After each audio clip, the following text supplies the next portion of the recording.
Yeah. Well, what's up, guys? Got Dave here, and it is a perfect California morning right now, and I'm just heading to work. And I'm always talking about how you should go to an MSF class. You know, that's like the way to go. That's like the safe thing to do.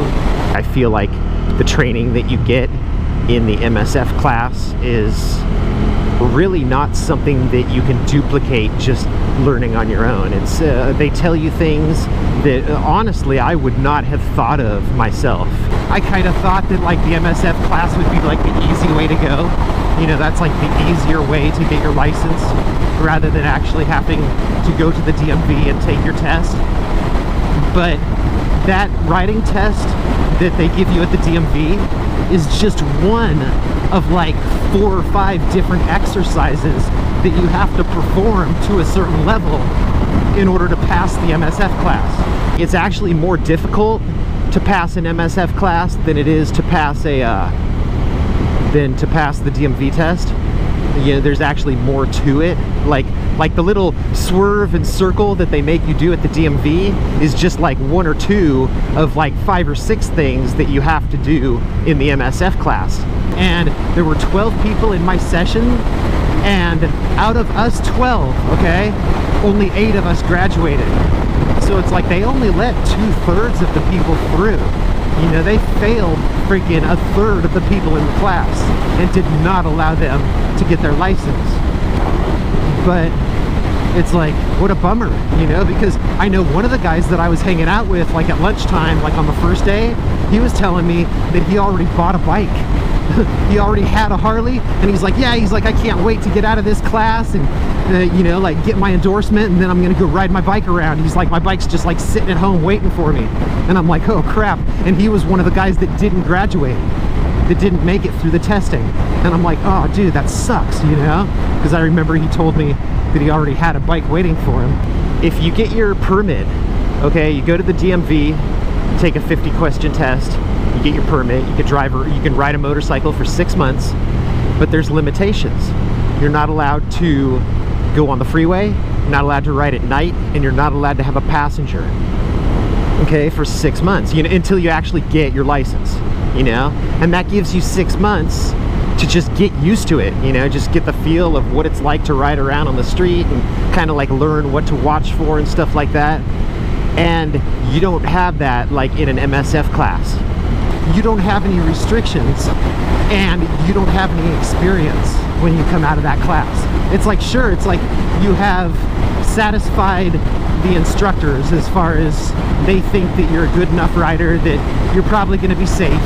You know, you'll be able to stop and turn your bike properly, you know, to avoid an accident or whatever, you know. And they teach you a whole bunch of different tips and techniques to avoid, you know, all about avoiding accidents and what to look for and stuff like that. And that's why I recommend that people take the class. But you could go ride at night, and you could ride on the freeway, you know, and you could ride with a passenger. So I don't know, I was thinking about that, and I was like, you know, like I've had pretty good luck as far as, you know, like I haven't gotten in any accidents.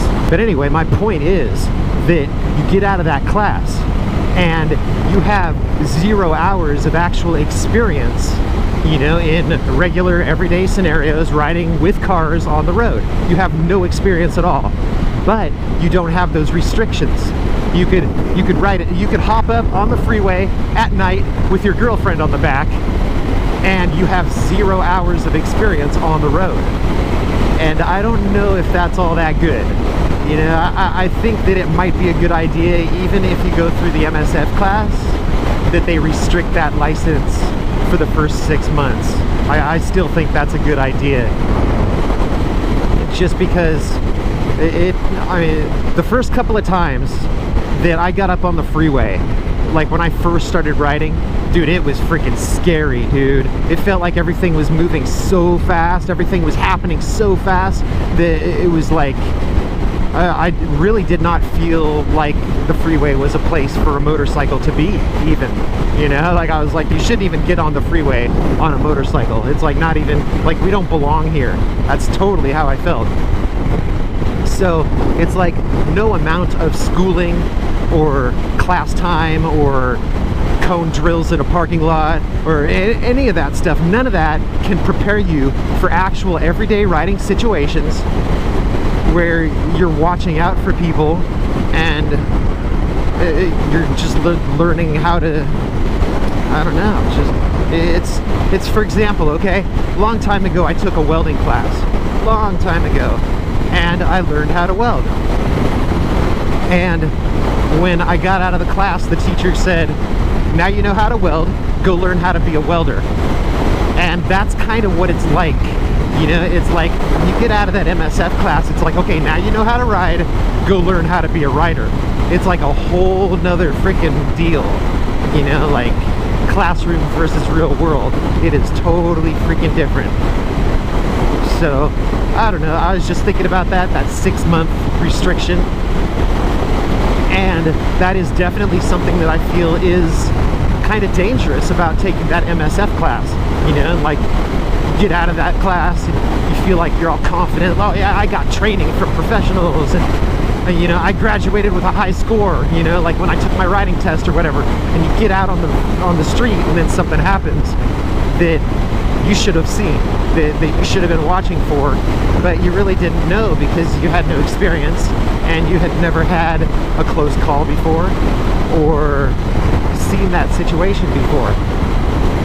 You know, like I've learned so many things in the past 5 years of riding that it's weird, because now, like I used to always tell people too, you should get your license and start riding. But I think back to like how it was when I first started, and I really don't want to recommend to someone to get their license and start riding, because I remember that it was very dangerous back when I didn't know what to do or understand what to look for. And I mean, it's still dangerous, but once you get some experience and you know what to look for, you can kind of like save yourself. Where when you first start riding, man, it's, I don't know, I really feel like I've gotten lucky to not have any problems and not to have crashed any of my bikes or gotten hurt or any of that. I did not start commuting like right when I freaking started riding, and I wouldn't suggest, you know, I've told people, dude, if your life's boring, just freaking get a motorcycle license, start commuting to work and back, you'll see plenty of cool stuff. But the more I think about it, it's like you don't want to just like get your license and start commuting. You don't want to just like get your license and have zero experience at all and freaking hop up on the freeway, and because that's one of the 6-month things. But let me know what you think about that 6-month limitation and not having it coming out of the MSF class, because I could see that being kind of bad for some people. You know, I really could. So, you guys have a great day, and I will talk to you later. Peace.